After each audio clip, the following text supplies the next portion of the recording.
दोस्तों, आज हम लोग पढ़ेंगे बड़े घर की बेटी। तो इस कहानी के माध्यम से लेखक ने स्पष्ट किया है कि किसी भी घर में पारिवारिक शांति और सामंजस्य बनाए रखने के लिए घर की स्त्रियों का अहम भूमिका होता है। घर की स्त्रियां अपनी समझदारी से टूटते और बिखरते परिवारों को भी जोड़ सकती है। तो चलिए कहानी शुरू करते हैं। बेनी माधव गौरीपुर के जमींदार और नंबरदार थे। बेनी माधव के दो बेटे थे।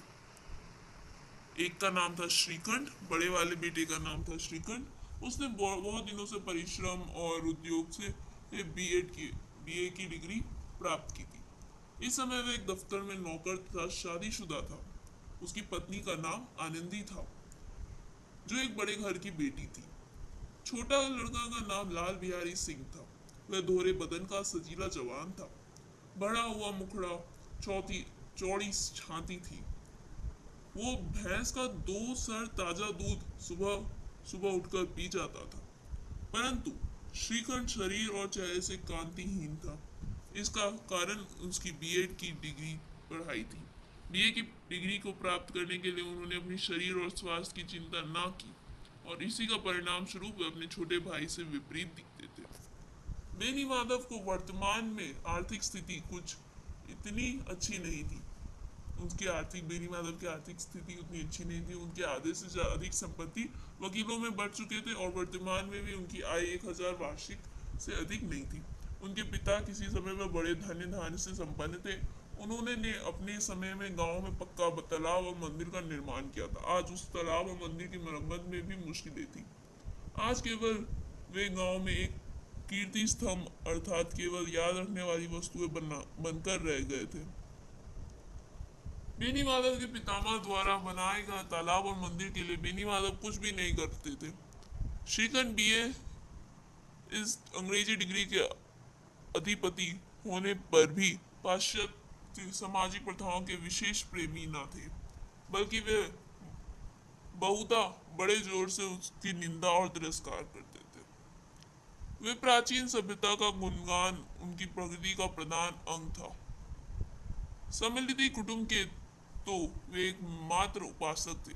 आजकल स्त्रियों से मिलजुल कर रहने में जो रुचि थी, श्रीखंड उसे जाति और समाज के लिए हानिकारक समझते थे। इसलिए गांव की स्त्रियां श्रीखंड की निंदक थी। कोई कोई तो उनका अपना शत्रु भी समझती थी। आनंदी स्वभाव में बड़ी अच्छी स्त्री थी। वह घर में सभी लोगों का सम्मान आदर करती थी, परंतु उसकी राय संयुक्त परिवार के बारे में अपनी पति से जरा अलग थी। उसके अनुसार यदि बहुत कुछ समझौता करना पर भी परिवार के साथ निर्वाह करना मुश्किल हो तो अलग हो जाना ही बेहतर है। एक दिन आनंदी अपने देवर के लिए मांस पका रही। बड़े घर की बेटी होने के कारण किफायत नहीं जानती थी, इसलिए आनंदी ने हांडी का सारा घी मांस पकाने में उपयोग कर दिया, जिसके कारण दाल में घी डालने के लिए कुछ बचा ही नहीं। और इसी कारणवश देवर और भाभी में झगड़ा हो गया। घी की बात को लेकर लाल बिहारी ने अपने भाभी को ताना मार दिया कि जैसे उनके मायके में घी की नदियां बहती है, और यह आनंदी के दुख का कारण था, क्योंकि आनंदी बड़े घर की बेटी थी। उसे यहाँ किसी भी चीज की कोई कमी नहीं थी। और कहते हैं ना, स्त्रियों गालियां सह लेती है, मार भी सह लेगी, पर उसके उनके मायके की निंदा नहीं सह सकती। आनंदी का दाल में घी ना डालने पर देवर से कहा सुनी हो गई।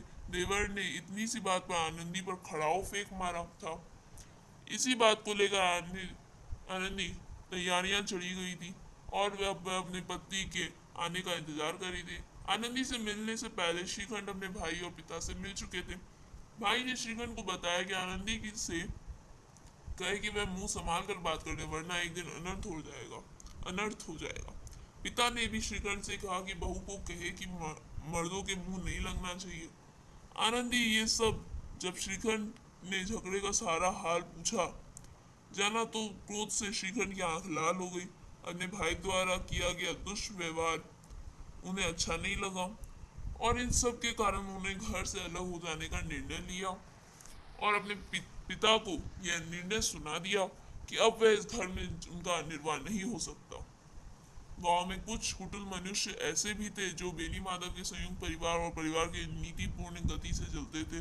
उन्हें जब पता चला कि अपनी पत्नी की खातिर श्रीखंड अपने पति से लड़ पिता से लड़ने चला है, तो कोई हुक्का पीने, कोई लगान की रसीद दिखाने के बहाने बेनी माधव के घर पे जमा होने लगा।